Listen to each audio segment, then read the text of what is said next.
Okay. My name is Luke Mickelson, and I'm the founder of Sleep in Heavenly Peace.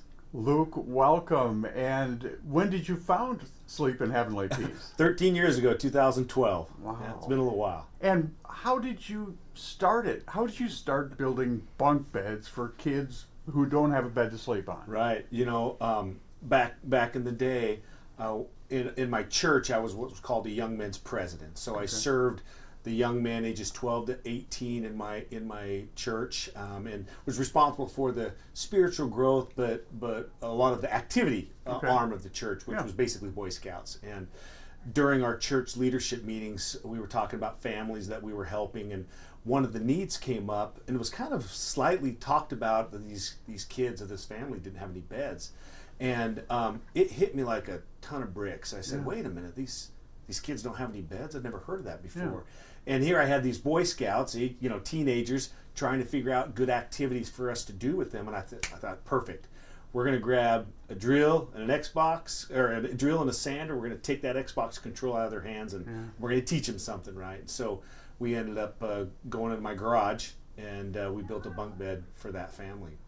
And so it was such a neat experience seeing these teenage kids, being excited outside of a screen, excited to do something, but more excited to help, another colleague, if you will, of theirs that went to school with them. Yeah. And this is in Twin Falls, Idaho? Correct. It's actually a smaller town right outside of Twin called Kimberly. It was only about a 4,000 population town. And but Idaho. But Idaho, yes, sir. Idaho is where this all began. It is, yeah. And what's funny, too, about that is we go all over the country now. We've got 400 plus chapters. And 400? Yeah, 400 plus chapters. We're in 4 countries, and we've built, coming on 300,000 beds since 2012.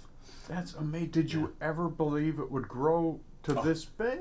No, I get that question a lot, and I tell people, you can't even dream something like that, right? It's just not even something that came to mind. This actually started out as a family Christmas project. In fact, kind of a funny story. My wife said, well, you got to call this something. It wasn't even a charity. It was just a project. Yeah. And I said, I got the best name. We'll call it Beds for Babes, which is not a good Google search. Yeah. That got turned down really quick. But being Christmas time and who doesn't love Silent Night, and Sleep in Heavenly Peace really just emanated what we want these kids to do when they go to bed, is just sleep in peace. Yeah. And you've obviously seen the fruits of your labor when you go from raw lumber to the bed being put up in a child's bedroom. I mean, that is, the payoff there is priceless. Well, we learned that not only is child bedlessness a real problem, it represents greater than 3% of the total population. So if you're in a town of 100,000 people, math's easy. That's 3,000 kids that are either sleeping on the floor, sleeping on a couch if they're lucky, maybe sharing a bed with some of their siblings, or an air mattress, which of course we all know how those end up at the beginning of the day. Right. So and we also I personally learned that there is a community of amazing people that really want to give back. Sometimes they just don't know how. Yeah. So I feel like we solved 2 problems. Of course, our main focus and our mission statement is no kid sleeps on the floor in our town. And that mission statement is made for the volunteer to say it, which is the second mission, and that is bringing the community together. If we want to solve anything in this country, it's going to have to happen on a local level. It's going to have to happen with the community to be involved. And I knew that. I knew Sleep in Heavenly Peace was much bigger than one guy in Idaho or even one state. Yeah. This was worldwide. And we got to focus at least on our own country and our own states and our own communities to try to get this solved. You had to quit your job.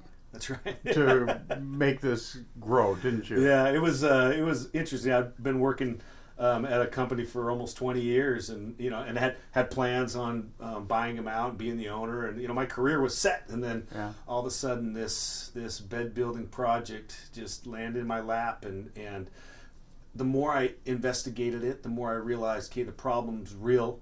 And there really isn't a lot of solutions out there. I only knew of one charity in the whole country that did this. And so I really felt this passion just burn inside of me. It actually filled a really big hole that I had for a lot of years. And I didn't care what I had to do.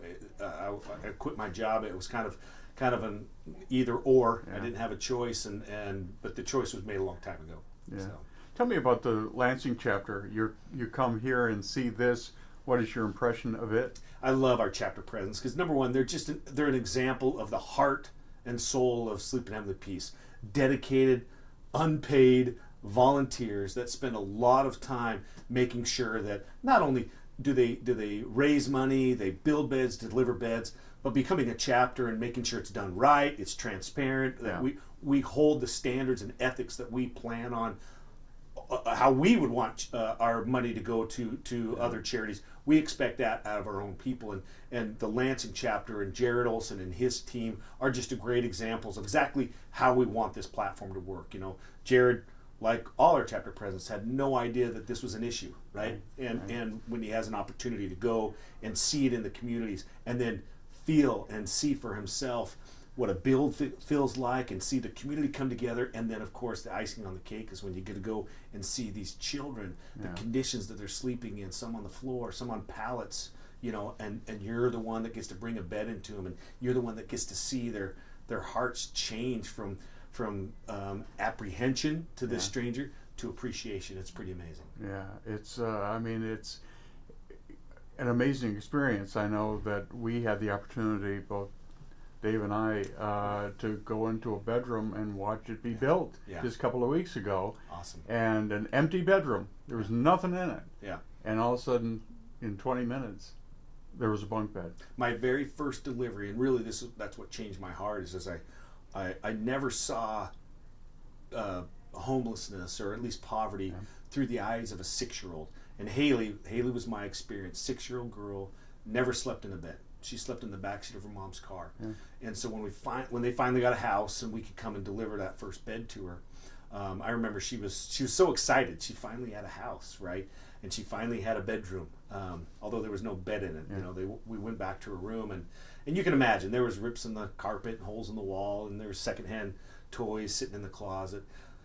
But what got me the most is sitting in the corner was a pile of clothes, and that's what little Haley slept on. Sorry, it gets me every time. And to see that condition and what that child was sleeping in. She'd come home from school, put her PJs on, sleep on her school clothes, and then reverse the cycle in the morning, and that was what she did. And then to look up and see this single mom and I was raised by a single mom too, so it really touched me, you know, to see this single mom. You could see the 6 years of struggle come out in tears. I knew right then that it was a lot more than just a bed for a child, a lot more than just a good night's sleep.